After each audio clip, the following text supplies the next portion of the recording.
Hi అండి, నేను మీ Suma. Welcome to recipes with Suma. ఈరోజు మనం మెంతి ఆకు పప్పుని ఈజీగా ఎలా చేయాలో చూద్దాం. రెగ్యులర్గా చేసుకునే ఆకుకూర పప్పులా కాకుండా నా స్టైల్లో ఎలా చేయాలో చూద్దాం. ఇది కొంచెం కొత్తగానే ఉంటుంది, ఈజీగానే ఉంటుంది, అలాగే చాలా టేస్టీగాను ఉంటుంది. ఇది ఆరోగ్యానికి కూడా చాలా మంచిది.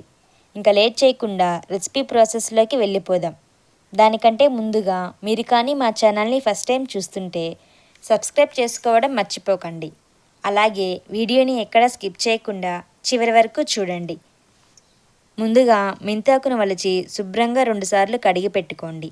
ఇక్కడ నేను ఒక మీడియం సైజ్ కట్టను తీసుకున్నాను. తర్వాత ఒక గిన్నెలో 1 కప్పు కందిపప్పును తీసుకొని దానిని 2 సార్లు శుభ్రంగా కడిగి వాటర్ పోసుకొని ఒక 15 నిమిషాలు నానబెట్టుకోవాలి.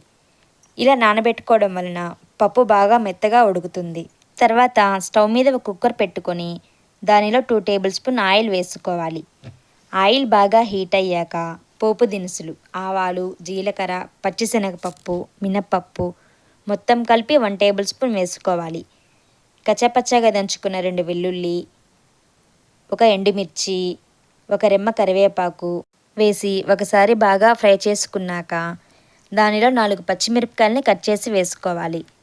తర్వాత ఒక పెద్ద సైజు ఆనియన్ని కట్ చేసి వేసుకోవాలి.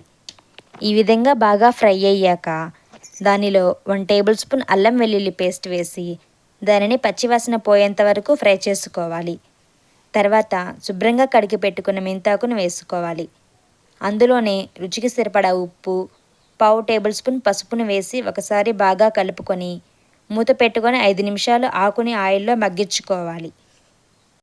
ఇలా మెంతాకుని ఆయిల్లో వేయించడం వలన మెంతి ఆకులో ఉండే చేదు, పసురు వాసన పోయి పప్పు టేస్టీగా ఉంటుంది.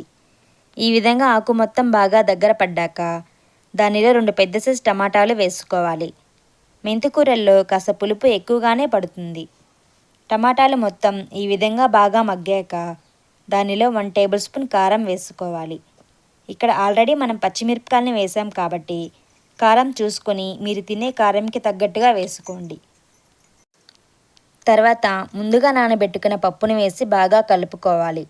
దానిలోని ఒక చిన్న నిమ్మకాయ సైజు ఉన్నంత చింతపండు నీళ్ళను పోసుకోవాలి. తర్వాత పులుపుకి తగ్గట్టుగా వాటర్ పోసుకొని ఒకసారి మొత్తం బాగా కలుపుకొని ఉప్పు, పులుపు ఒకసారి చూసుకొని కుక్కర్ మూత పెట్టుకొని 4-5 విజిల్స్ వచ్చే వరకు ఉంచుకోవాలి. తర్వాత ప్రెషర్ మొత్తం పోయాక కుక్కర్ మూత తీసి పప్పును రుబ్బుకోవాలి. ఎవరైనా ఇంకా మన ఛానల్ని సబ్స్క్రైబ్ చేసుకోకపోతే దయచేసి సబ్స్క్రైబ్ చేసుకోండి.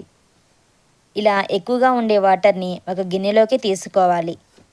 ఈ విధంగా పప్పు గుత్తితో పప్పును మెదుపుకుంటూ బాగా మెత్తగా రుబ్బుకోవాలి. ఈ విధంగా పప్పు మొత్తం బాగా రుబ్బుకున్నాక దీని నుండి తీసిన వాటర్ని పప్పులో వేసి కలుపుకోవాలి. ఒకసారి బాగా కలుపుకొని సర్వ్ చేసుకోవడమే. అంతేనండి, టేస్టీగా ఉండే పప్పు రెడీ అయిపోతుంది.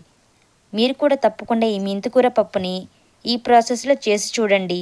చాలా టేస్టీగా ఉంటుంది. మీకు తప్పకుండా నచ్చుతుంది. మీరు కూడా ఈ రెసిపీని ట్రై చేసి మీకు ఎలా వచ్చిందో కమెంట్ బాక్స్లో నాతో షేర్ చేసుకోవడం మర్చిపోకండి. ఈ రెసిపీ కానీ మీకు నచ్చినట్లయితే లైక్ చేసి షేర్ చేయండి. ఇలాంటి మరిన్ని సింపుల్ అండ్ టేస్టీ రెసిపీస్ కోసం మన ఛానల్ని సబ్స్క్రైబ్ చేసుకోవడం మర్చిపోకండి.